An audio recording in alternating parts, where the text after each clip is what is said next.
Ahoy, Tim. This is going to be a little long, but I'm going to read it anyway. I love your Q&As. I really appreciate the opportunity to hear curious questions from the gigantic diversity of people you've helped, so thank you for this. My question relates to The 22 Immutable Laws of Marketing by Al Ries and Jack Trout. Also, thank you for introducing me to this book in 2016. It has since helped me build a business with 1.8 million lifetime sales from making porcelain coffee mugs. Okay? So this stuff works, guys. It does work, and I can't take credit because I learned from the book as well and have applied it. So I am simply passing along something that no doubt was introduced to me by any number of people. All right, back to the description and the question. The problem is that I handcraft each mug with my bare hands using porcelain clay and a pottery wheel. I'm living the dream, making a living as an artist, and I'm obsessed with the art of the pottery mug, but it's pretty damn hard, and I'm still working on long-term sustainable profits. I've thought about outsourcing to China, the porcelain capital of the world, but that's fraught with problems. So instead of trying to grow by selling millions of cheap mugs, I've decided to grow my business by handcrafting mugs worthy of a higher price. I agree with this approach. I think that you do not want to be engaged in a race to the bottom. However, back to the text, that means creating a sort of luxury brand.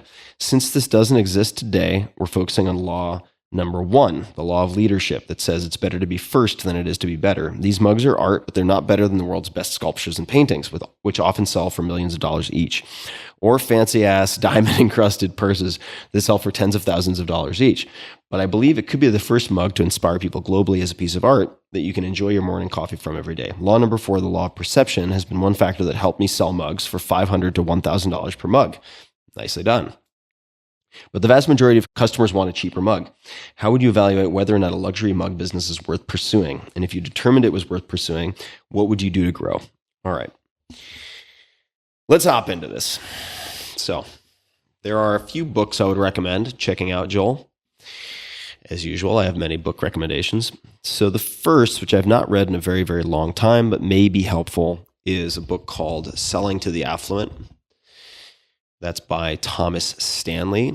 And you may be able to find a summary and to determine if it is in any way relevant to you. One way that I assess books oftentimes is trying to find a Wikipedia page for the book, which will give you a synopsis of some type. So Selling to the Affluent by Thomas J. Stanley, I found certainly helpful at one point when I was considering many of the same questions for different businesses. The other book may sound a little funny at first because it would seem to be anti-advice, but it is called Deluxe. Subtitle, How Luxury Lost Its Luster. There's a lot of alliteration here. It's hard for my tongue to get out right now. But this book is by Dana Thomas. I hope I'm getting the pronunciation right. Deluxe is the name of the book. How Luxury Lost Its Luster. And it talks about different high-end luxury brands and how some of them have compromised themselves by outsourcing supply chains and making other poor strategic decisions. But embedded through the whole story and the various case studies is the cocktail of ingredients that have made some of the most durable luxury brands the world has ever seen, at least in the last several centuries. So I really greatly enjoyed this book. It's got 3.9 out of 5 on Goodreads. For your particular case, it's about 400 pages long. I think that is worth reading for a whole host of reasons. And then what I would say is, to your last 2 questions, how would you evaluate whether or not a luxury mug business is worth pursuing? So I think that, and I have this predisposition too, it's very tempting to try to figure it out, right? To sit down with pen and paper, look at a few databases and decide, is this worth doing? Is it not worth doing? That can be very time consuming. It can also be misleading. Maybe you have, or actually certainly you'll have partial information. The question I would reflect back to you is, how could you test in the real world whether or not this is worth pursuing? Right? So if you had, pick a budget that you're willing to lose, $5,000, $10,000, how could you use that to determine, to test the waters to see if people are willing to buy whatever you have to sell? And so what does that mean, luxury mug business, right? If you're selling mugs for $500 to $1,000 per mug, I don't know what changes in order to make it a luxury mug business. Does that mean $5,000 per mug? Okay, fine. 10,000, whatever the number is. There are people out there who will buy such mugs. Another question I would just add to this is, what story do these luxury mug buyers get to tell their friends? If you look at the contemporary art world, you will see, I'm not saying this is the same, but I think there are overlaps. The story fucking matters a lot, right? You can't just tape a banana to a wall at Art Basel with duct tape and have no story. There needs to be a story. And there are many documentaries that you could consider watching. The Price of Everything is a documentary about contemporary art, and I found it very, very engaging, and there are many contrasting styles in here. So check it out. Here's the description. With unprecedented access to pivotal artists and the white-hot market surrounding them, The Price of Everything dives deep into the labyrinth of the contemporary art world. It examines the role of art and artistic passion in today's money-driven, consumer-based society where everything can be bought and sold. I really enjoyed this.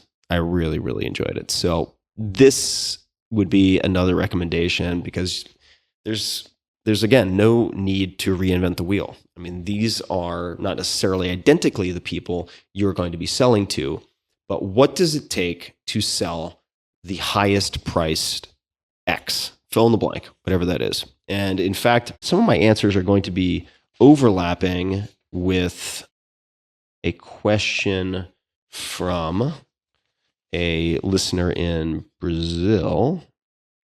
Carlos, I'd like to know your thoughts about how to market a product designed to high-profile people, consultancy for professional soccer players. Which channel would you recommend? Are there some case studies to which you'd refer?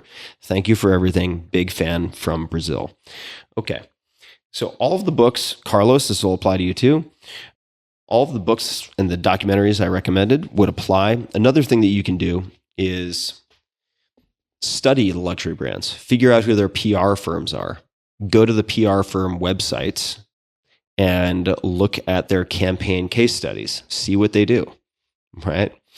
And you can learn a lot by doing this. And you can create, in the old days, what was called a swipe file, where you find, for many years, whenever an ad convinced me to spend money I shouldn't spend. So let's just say, back when I was making 35, 40 grand a year, if an ad came across that convinced me to buy something that was $500, that was a lot of money to me. And if it actually convinced me to even pick up the phone or get online to buy it, whether or not I completed the purchase, I would keep that. I would tear it out of the magazine, or I would take a photograph of it, or I would otherwise try to record it in some fashion. Let's say it was a radio advertisement. I'd try to remember the text and I would type it out. And I would create a 3-ring binder of all the things that almost or did convince me to spend in an inordinate, let's just call it unreasonable percentage of my after-tax income.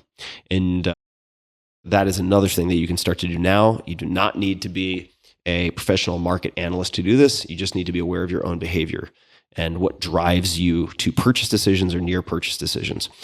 So just to reiterate something I just said, brands you admire that do a good job, campaigns that are doing a good job, or individuals who are doing a good job with selling into luxury markets. Study what they do. Figure out who their publicists are. Figure out who their PR firms are, and then study those publicists and PR firms. Most of the time, both of those categories are going to be providing campaign examples and so on. And you may even be able to get on the phone to have an exploratory conversation with these people. All right. So those are a number of examples